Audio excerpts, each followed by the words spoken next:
Yeah, we have some major updates of mixed martial arts, starting with the news. Charlie Campbell is out of UFC 309. MMA reporter Nolan recently covered this, but UFC officials haven't confirmed it yet. According to the reporter, two people who know the situation told that Campbell pulled out of the fight. However, they didn't want their names mentioned because the UFC hasn't made an official announcement yet. Chael Sonnen has some words for Khamzat versus Robert Whittaker upcoming fight. Take a look. Robert Whittaker is a son of a buck to take down. Ask Yoel Romero for 10 rounds. He got Bobby Knuckles down twice. The likelihood of him getting it down over and over and round after round, guys, it really is very small. And what happens then? Well, Chimaev got in a fisticuff with Burns and turned out to do some things we didn't know he could do. Burns hurt him one time. Chimaev got those legs back under him, started returning fire. I mean, it turned into a dogfight. I'm just sharing for you, like, this is a very special match. I think it is possible that one guy whips the other guy's goes right through him. But I think that that is much more likely to be Robert Whittaker than it is Chimaev. You're gonna have a long drawn-out brawl here. But I want to hear from you. Who's gonna win that fight, Chimaev or Whittaker? Rampage Jackson revealed his top 5 greatest of all-time fighters. Top 5 best of all time. Anderson Silva, Fedor. Pele was really good. Pele. Yeah. Soccer player? No, He man. fought too? He's a Brazilian guy. You got to go Horst Gracie because he kicked it off. Jens Pova. So you don't put John Jones in your top 5? Oh, yeah. I forgot about that ugly motherfucker. John Jones, yeah, he got to be up there. So you don't put my brother Rashad in there? No, Rashad. Top 3 worst. All right, now give me your 3 worst. You was just like, man, this dude was a fighter? Forrest Griffin. He sucked, cried when Anderson Silva knocked his bitch out. He ran out the ring like a little bitch. How you going to embarrass all motherfucking fighters? What's that pro wrestler name that came over? CM Punk? CM Punk. And I would say James Toney, ugly. Those are 3 worst. You, James Toney, and you, Forrest Griffin, and CM Punk, you just caught like ricochets. You caught it straight. You caught it straight. My bad, ricochets, yeah, my bad. Hey, we like you.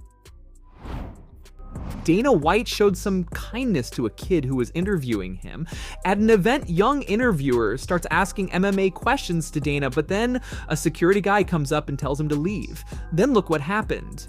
What's going on, guys? It's Jazzy, and today I'm here with the one and only Mr. Dana White. So I've interviewed a lot of UFC superstars before in the past, like Israel Adesanya, Jorge Masvidal, and Nate Diaz. What are some of the characteristics, in your opinion, that creates the most successful and the toughest fighters in the UFC? It's all about mentality. Obviously, number one, you have to be talented, right? But mentality, heart, toughness, you got to have a great chin.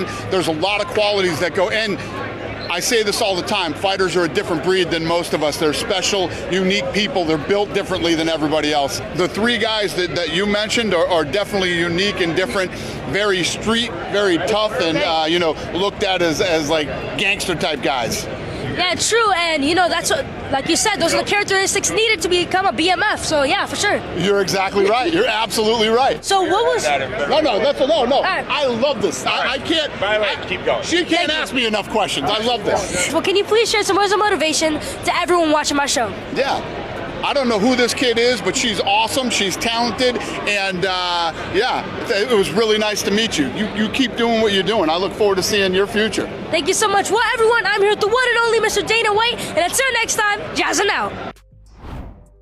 Max Holloway eyes a fight with Islam after Ilia Topuria. Currently, Max is set for UFC 308, and recently, while talking to Mighty Mouse, he revealed that he's open to fighting Islam after that. Max also made bold claim that Islam didn't want to fight him in the past.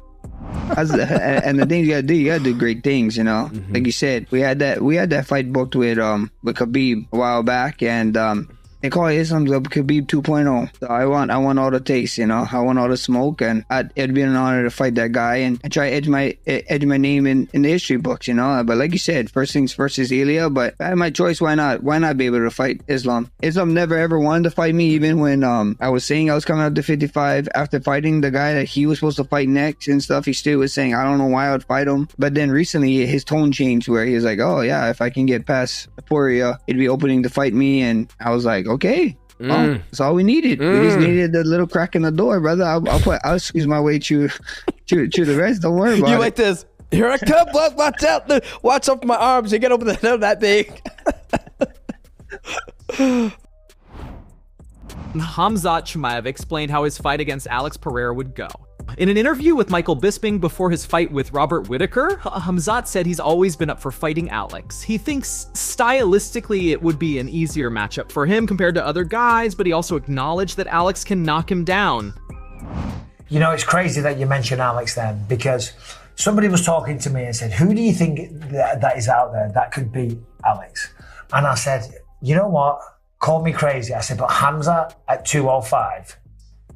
Yeah. I think you have the style. Is that something you think about? Like maybe one day? Of course, I've been always open for that. So I know stylistically this match for me much easier than other guys, you know. So but in striking, I'm honest. I know the guy can knock me out, you know. Yeah, of course. Everyone. I know the guy is a good striker, one of the best guy, always hardest punches. But I'm one of the best grappler, best wrestler. He's not that. Sure. So it'd be an interesting matchup. Yeah, of course. Yeah, no, of course. Dan Hooker gives update on Conor McGregor fight. Some time ago, Dan Hooker expressed his desire to fight McGregor, and McGregor responded by saying he would fight him in the bare knuckle. Recently, Ariel Helwani asked Hooker whether this fight would actually happen or not. Listen to what Hooker replied. In the post-fight interview after Gamrot, you said, I want it all, I want everything, I want all the big names, I want Conor McGregor. Everyone says that. But bare knuckle, night of, someone's asking him, who's next? He says February 1st, Dan Hooker. Then when I started asking, I started asking around and I was like, what's going on here? So I'd love to ask you, what is going on here? Yeah, we kind of snuck our way into the ring.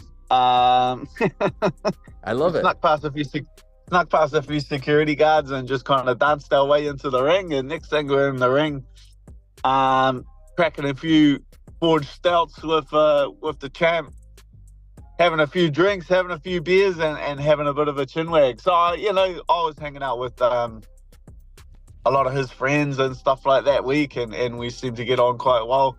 And yeah, like it's a fight that makes a lot of sense for him, makes a lot of sense for me, and we're obviously both keen on the fight. It's just I don't know what's going on with him behind the scenes. I don't know what's going on with him and the UFC and their relationship.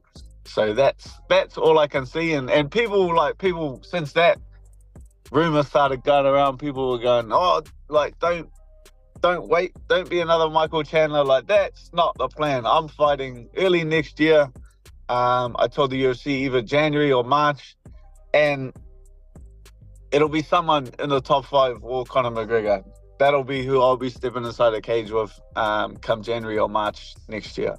Since he said that, has there been any movement on making the Conor fight? Oh, I know Ash, my manager's in he's in Saudi. He's with Volk in Saudi, so he'll get to talk to Hunter, he'll get to talk to Sean. So I'm sure by the end of this weekend, or where he comes back from Saudi Arabia, I'll have my next fight penciled in. Okay. I'd say I'll have a name and a date by the end of this weekend.